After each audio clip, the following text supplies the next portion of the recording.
Hello, ladies. This is Dr. Peter Rassicot again. Glad you could be with us today.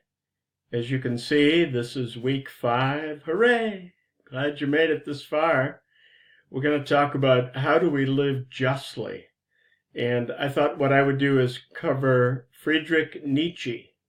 You pronounce his name like 2 syllables. The first one is neat, and the second one is chi, Nietzsche.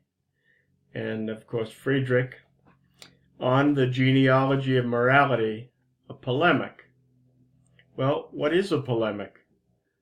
First of all, it's a strong verbal or written attack on someone or something.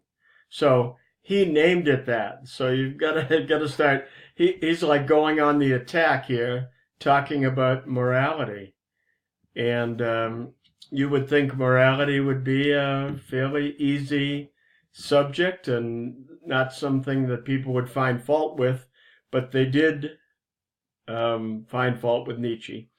And just seeing this picture of him, I wanted to tell you that he thought a lot of women were afraid of his mustache. So, well, for whatever that's worth. What is he attacking? Well, its first treatise is called Good and Evil, Good and Bad. And what he's really doing is attacking those words. He attacks them by saying there are 2 standards for morality, one for masters and another for slaves. How do we use the word good in a general sense? Well, we're talking about unegotistic, useful actions, or reaching out a helping hand to somebody else, being kind. But Nietzsche didn't see it that way. He says that way of looking at good, and of course evil, is a new meaning. Originally, goodness was associated with the nobility. Badness was anything that was simple or common, especially that related to the common man, and anything that related to the nobles was good. Of course, that's why they call them nobles, right? Well, the noble class he saw as the master morality, and the lower class as the slave morality. Nobles are those that are powerful, healthy, and courageous. And among themselves, they have mutual respect one for another. But when they went to foreign lands, they felt free to murder, rape, and pillage. That's what MRP stands for there. And some of the examples he uses of these are the Greeks, the Romans, the Goths, the Vikings. Anytime you went to a foreign country, because you were so noble, it was okay for you to be a master, for you to take over and basically might makes right. Whatever I wanted to do was what was okay to do. He talks about the priestly class using the word pure to refer to themselves. Initially, when they talked about that, they spoke of food laws. In other words, we're eating only the purest foods and doing only the purest activities. But because they were the common people, they couldn't match the might of the nobles. So what they said was being meek is better. And all of those nobles are unpure, bad, evil.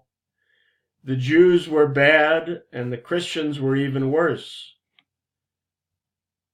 because they were the lower people and people that were the offscouring of the earth.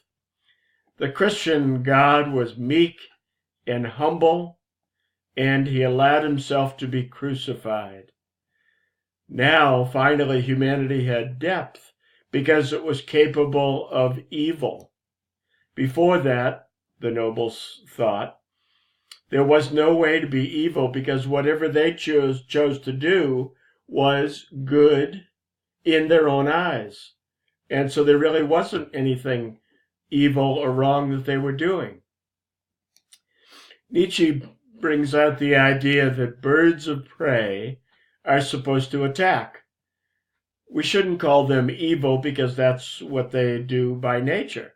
They can't turn themselves into lambs, and they shouldn't do that. But the powerful should act from strength. Slave morality is a poison to choke out the good qualities, Nietzsche said, that make us human.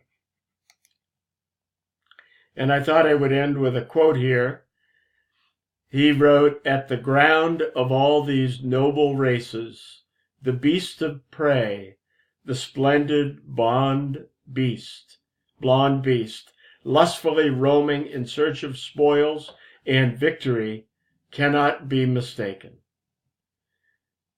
The idea is we who are noble can do what we want, and whatever we do is right.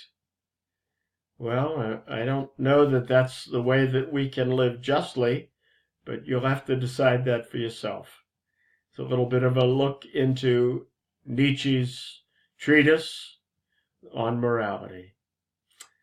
Hope you have a great week, and I will be talking to you soon and looking forward to your writings. Take care now.